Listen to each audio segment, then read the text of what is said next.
Hey crafty friends, this is Chelsea. Welcome to today's video. We are talking all about organization. This video is a part of a collaboration with the creative design team, so I will link the playlist at the end of this video. Make sure you go check it out so you can see all of their organizational ideas for their craft spaces. Today, I'm showing you 10 of my favorite supplies for organizing my stash. Whether you have a large space, a small space, something in between, I think you'll find something in this video that could work for you. And make sure you stick around to the end because if you have little crafters like I do, sometimes you'll know it's hard to contain all their supplies. So I'm going to show you how I am storing my daughter's crafting supplies in my craft room and keeping everything neat and tidy, organized, and easy to use so that we can just pull it out and put it back for super quick cleanup times. Let's get started. So first off, I just want to say that the things I'm sharing with you today are in no particular order. If you're looking for things, if I can, I will link them down below.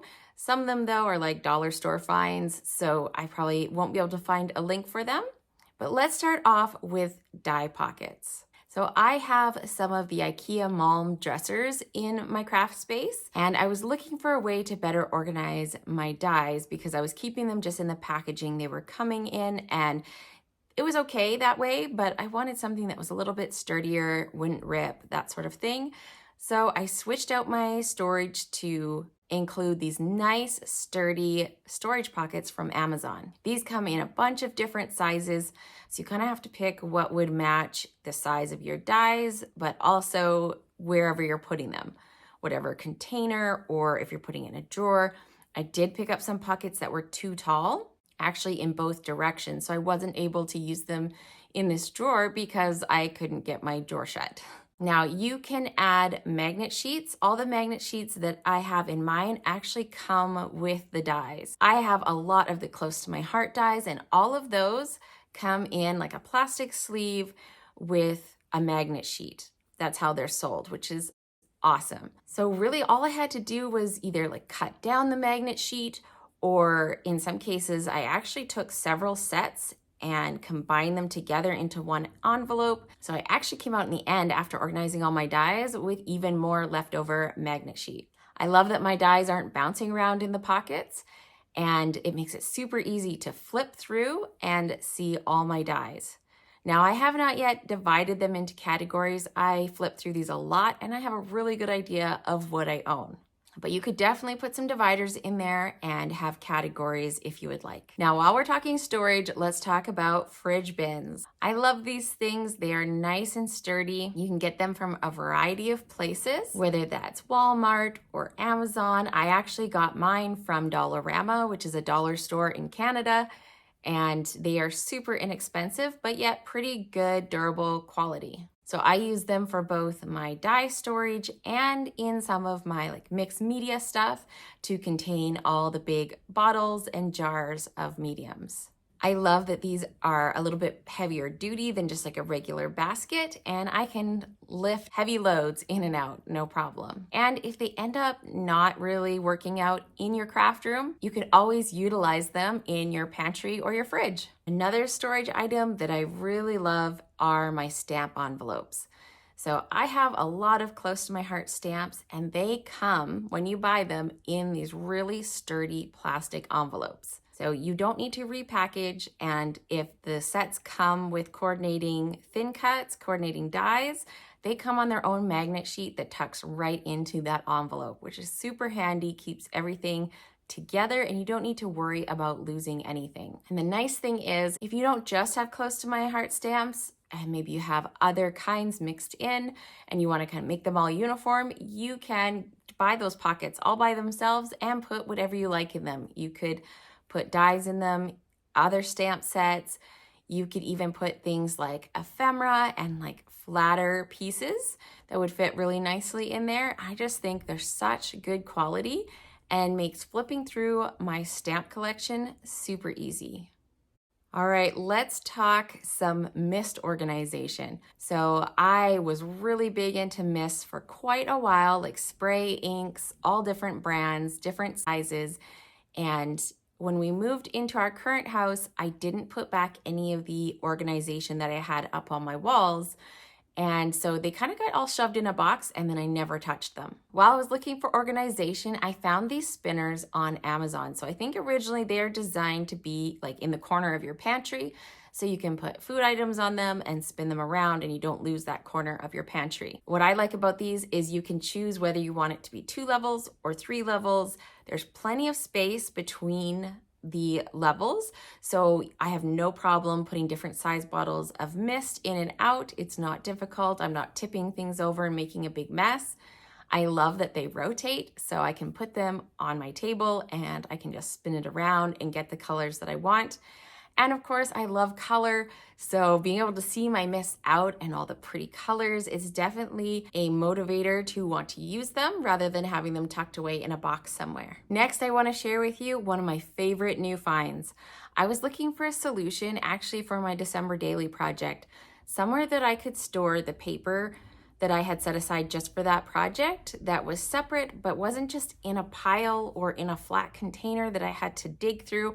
I wanted something that was going to stand up on my desk, not take so much flat surface area, and would be easy to flip through and find what I'm looking for. So I was browsing through the dollar store as you do, and I found a cutting board holder. Now, I had gotten before like a stationery holder where you'd put like mail and envelopes and stuff to sort for the office, and I tried using that for like 12 by 12 packs of paper, but it just couldn't handle the weight and would tip over really easily.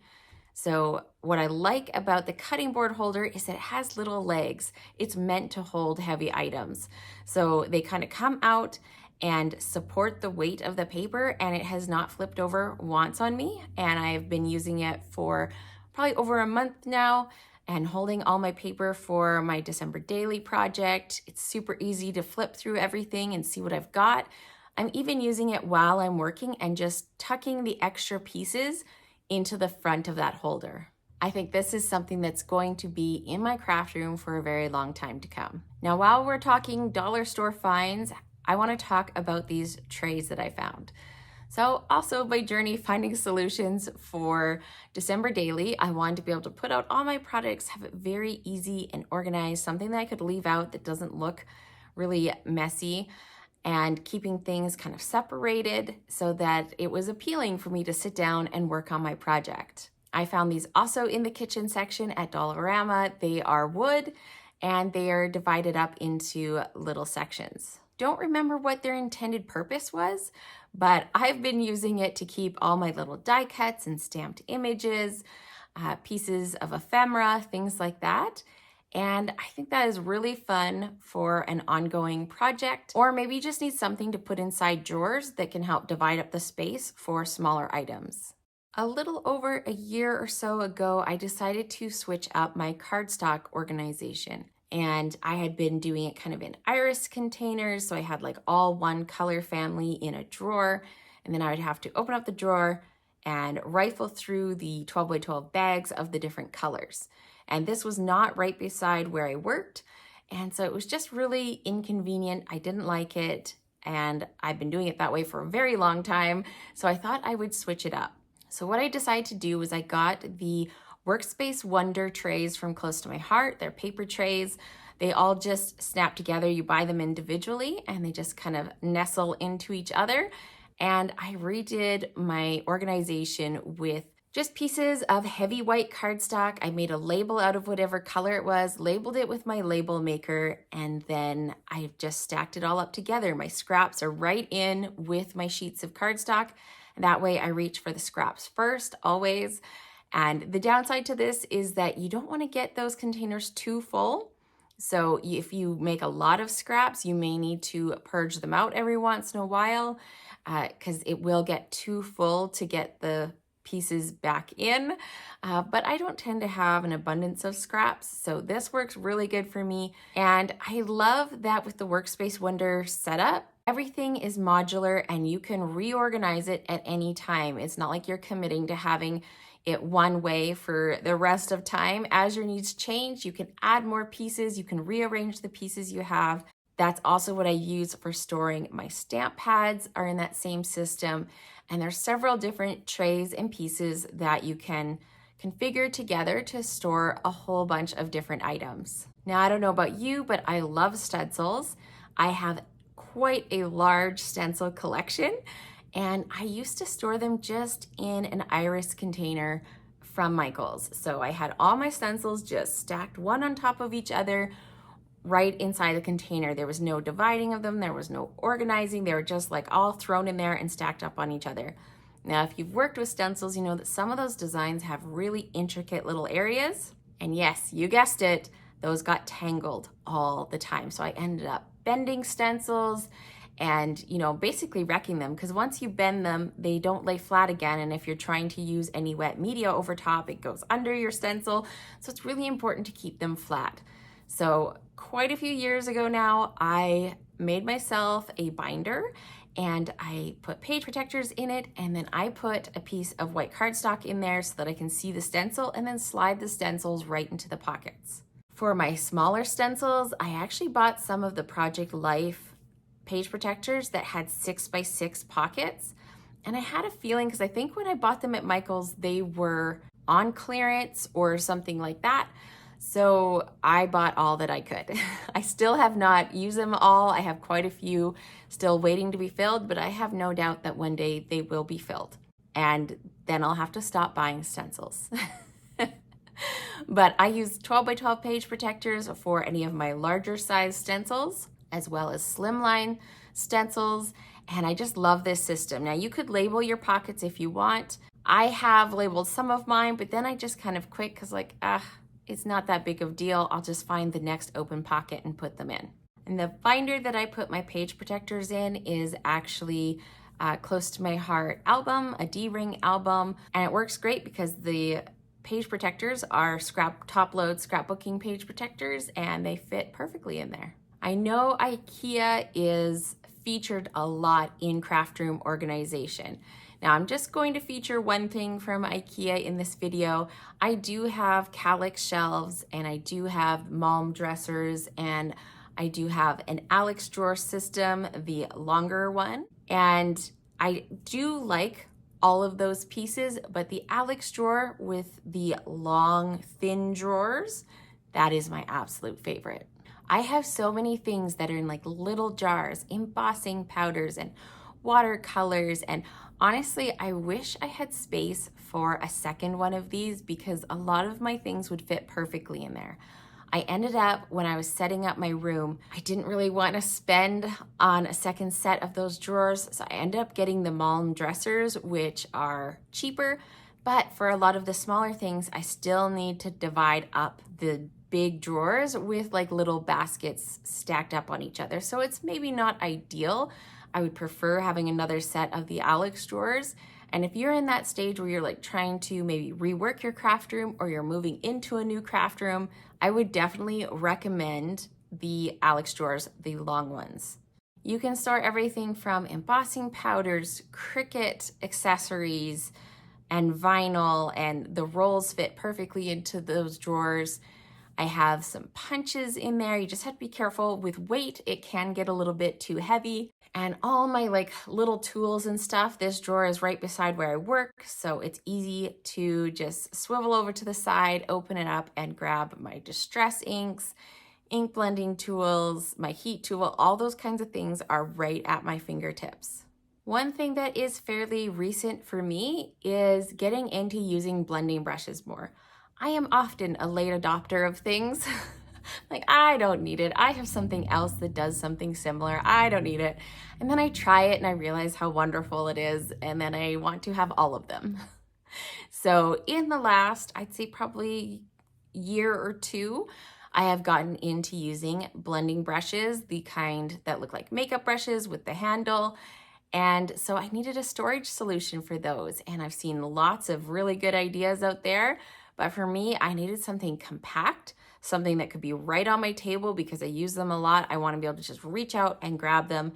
I don't want to have to like walk around my room to a different spot to get them. It's a desktop tool holder. You can store all kinds of tools in there. And actually, I've seen a lot of people at crops use them to put like all their most used tools, their tweezers, their glue even, pens, pencils, all those kinds of little things. There's scissors, stuff that might get lost in your table and all the layers of paper and things.